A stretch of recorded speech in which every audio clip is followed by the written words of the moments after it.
Students, आज का topic है integration of rational functions. Rational function का इंटीग्रेशन। तो इंटीग्रेशन आपने पिछली क्लासेस में स्टडी की ही होगी। इंटीग्रल के फॉर्मूले भी आपको याद होंगे, लेकिन जहाँ जो फॉर्मूला यूज़ होगा वो मैं आपको वहाँ लिख दूंगा। और हम क्वेश्चन के थ्रू समझते हैं इंटीग्रेशन। देखिए, क्वेश्चन हमने लिया इंटीग्रल x इंटू ई की पावर x dx।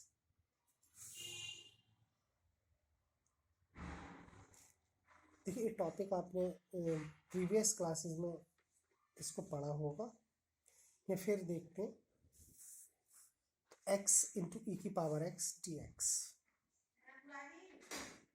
यहाँ आप देख रहे हैं फर्स्ट फंक्शन और second function, two function product में हैं, मल्टीप्लाई में हैं, तो हम इसका इंटीग्रल y पार्ट्स करते हैं।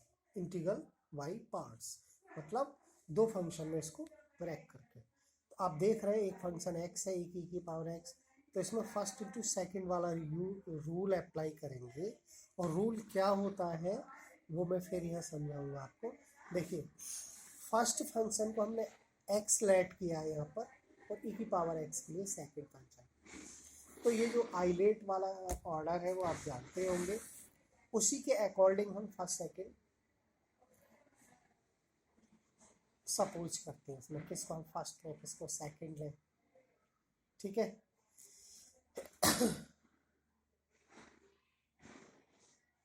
तो देखिए क्या फार्मूला है इंटीग्रल का। फर्स्ट फंक्शन छोड़ते हैं, सेकंड का इंटीग्रल करते हैं। सेकंड हमारा है e की पावर x। e की पावर x का हमने इंटीग्रल किया, और जो x फर्स्ट फंक्शन था उसको छोड़ दिया।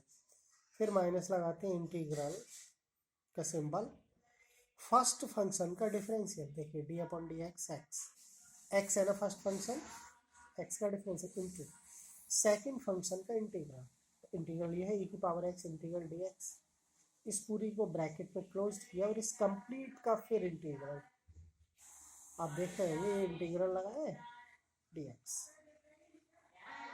तो फिर समझ लीजिए, फर्स्ट फंक्शन छोड़ा, सेकंड का इंटीग्रल माइनस इंटीग्रल का चिन्ह, ब्रैकेट में फर्स्ट फंक्शन का डिफरेंशियल, सेकंड फंक्शन का इंटीग्रल, फिर ब्रैकेट में क्लोज्ड किया, और हल करके ये कोई भी एक फंक्शन बनेगा उसका फिर इंटीग्रल।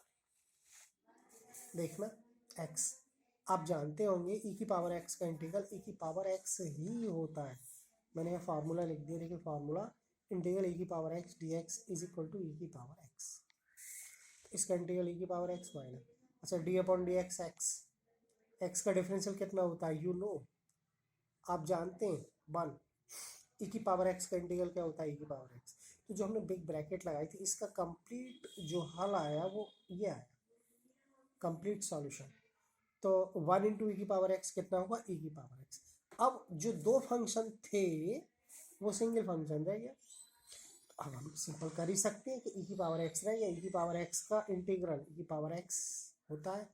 तो आपका कंप्लीट सॉल्यूशन आ गया किसका, इस पूरे फंक्शन का इंटीग्रल। ये दो फंक्शन प्रोडक्ट में हो तब हम इंटीग्रल कैसे करते हैं, एक हमने क्वेश्चन लेकर समझा। ओके, ऐसे कोई से भी क्वेश्चन आ सकते हैं, तो वो आप इजीली कर सकते हैं अगर आपको मेथड आता है। इंटीग्रल के फॉर्मूले याद होने चाहिए, और इंटीग्रल कैसे करते हैं वो हमें मेथड आना चाहिए। ओके, तो मेथड यहाँ समझाया मैंने, और e की पावर x के इंटीग्रल का एक फार्मूला यूज हुआ यहाँ। चूँकि इंटीग्रल के बहुत सारे फार्मूले होते हैं, आपको याद होंगे, और आप 12th की बुक से आप उनको नोट कर सकते हैं और उसको याद कर सकते हैं। अगर वैसे आपको याद ही होंगे, लेकिन जिसको भी अगर नहीं याद है या कम याद है, तो वो 12th की बुक में से आप फॉर्मूले उसको नोट कर लें, फिर याद कर लें। ओके, देखिए आगे अब हम और मेथड लेते हैं, है ना। यहाँ तो हमारा प्रोडक्ट वाला मेथड है, तो प्रोडक्ट वाला मेथड हमने एक क्वेश्चन लेकर हमने समझाया। अब दूसरा मेथड समझिए, इंटीग्रल का क्वेश्चन और टाइप का है। Solve the integral. देखिए x minus one upon x plus one into x plus two. तो रेशनल फंक्शन आप जानते हैं numerator upon denominator, p upon Q की फॉर्म। ठीक है, p और q पॉलिनोमियल होनी चाहिए। p और जो रेशनल फंक्शन कैसे कहते हैं, जो फंक्शन p अपॉन क्यू की फॉर्म का है और p और q दोनों कैसे हों, पॉलिनोमियल फंक्शन, बहुपद। तो दोनों पॉलिनोमियल है, ये फर्स्ट डिग्री का पॉलिनोमियल है और इनकी मल्टीप्लाई करेंगे तो सेकंड डिग्री का पॉलिनोमियल बनेगा ये।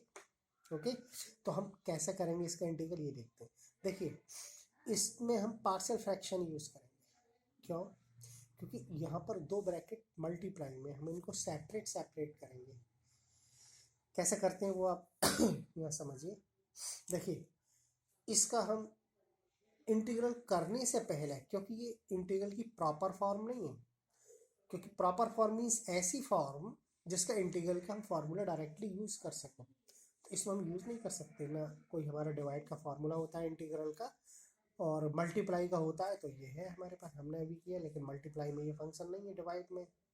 ठीक है, तो इसके लिए हम पार्शियल फ्रैक्शन ये होती है, आप जानते होंगे, A upon this B upon this. एक फंक्शन एक फैक्टर दूसरा फैक्टर, ए एक कांस्टेंट है इसके नीचे एक फैक्टर लिखा, प्लस बी दूसरा फैक्टर इसके नीचे, ये होता है पार्शियल फ्रैक्शन। ठीक, क्या करें, इसका एलसीएम दिया, एलसीएम समझाने की ज़रूरत नहीं, ये ए के साथ और ये बी के साथ, और ये वाली टर्म दोनों की जो डिनोमिनेटर वाली है वो कैंसिल, दोनों तरफ सेम है। इधर से रहा x माइनस वन, इधर से रहा ये क्वेश्चन नंबर 2, 1 हमने इसको दे दिया है क्वेश्चन नंबर 1, क्योंकि जो ए और बी की वैल्यू आएंगी वो हम लिखेंगे तो यहीं पर आगे देखिए। हाँ, अब ए और बी निकालने के लिए, फाइंड करने के लिए हम क्या करते हैं, ये पार्शियल फ्रैक्शन का क्वेश्चन है, ये समझिए 12th में आपने किए होंगे, लेकिन मैं यहाँ क्लियर कर दे रहा हूँ। क्या करते हैं, x plus two is equal to zero रखते हैं, एक बार एक फैक्टर जीरो रखते हैं, अगली बार में दूसरा फैक्टर। तो x प्लस टू हमारा वन फैक्टर है, इसकी वैल्यू जीरो है, तो x कितना आएगा इससे सॉल्व होकर, माइनस टू, मतलब टू इधर लाएंगे तो माइनस टू। तो हम क्या करेंगे कि इस इक्वेशन में जहाँ जहाँ x है वहाँ माइनस टू लिखेंगे। लिखिए, देखिए यहाँ x है माइनस टू, ये वाला minus one equal to a, x plus two की जगह हम क्या लिखेंगे, जीरो, क्योंकि ये हमने माना है, लेट किया है, प्लस वी, एक्स की जगह माइनस टू। देखिए ये माइनस थ्री हो गया कैलकुलेशन, और इसका हो गया माइनस टू, तो वी हो गया आपका थ्री, क्योंकि माइनस से माइनस कैंसिल। आगे देखिए, putting x plus one equal to zero, हमने बताया कि सेकंड फैक्टर जीरो रखेंगे आप। तो जब सेकंड फैक्टर जीरो रख रहे हैं तो इससे भी हम एक्स की वैल्यू फाइंड करेंगे, कितनी आएगी, माइनस वन, क्योंकि वन इधर ले जाएंगे, और ये वैल्यू हम इसी इक्वेशन में पुट करें जहाँ से हमें ए की वैल्यू निकालनी है।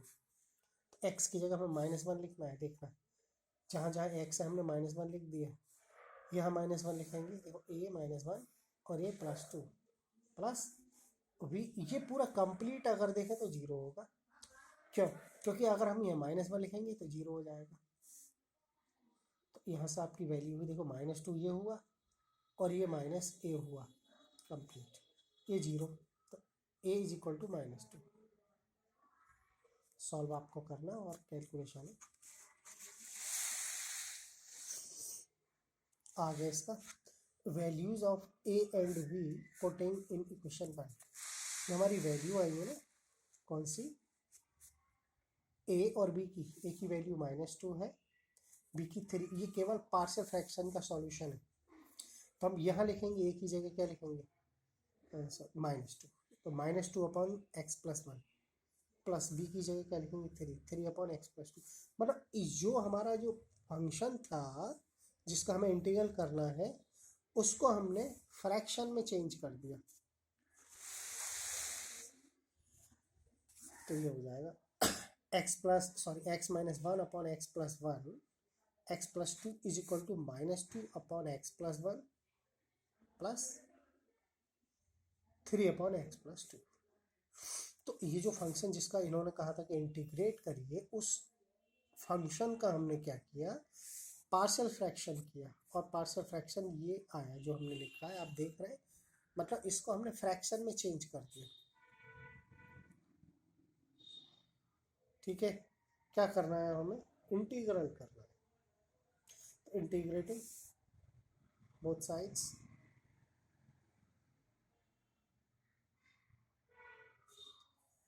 हाँ देखिए, तो इधर इंटीग्रल लगाया, integral this into d x is equal to, इसका इंटीग्रल करेंगे और इसका करेंगे अलग अलग, दोनों का दो फंक्शन सेपरेट हो गए ना, प्रॉपर फॉर्म में हो गए। अब इनमें हम फार्मूला यूज़ कर सकते हैं। देखिए क्या फार्मूला आप जानते होंगे, integral one upon x plus a d x क्या होता है, लॉग एक्स प्लस ए, मतलब वन अपॉन एक्स का इंटीग्रल लॉग एक्स होता है, ये आप जानते होंगे।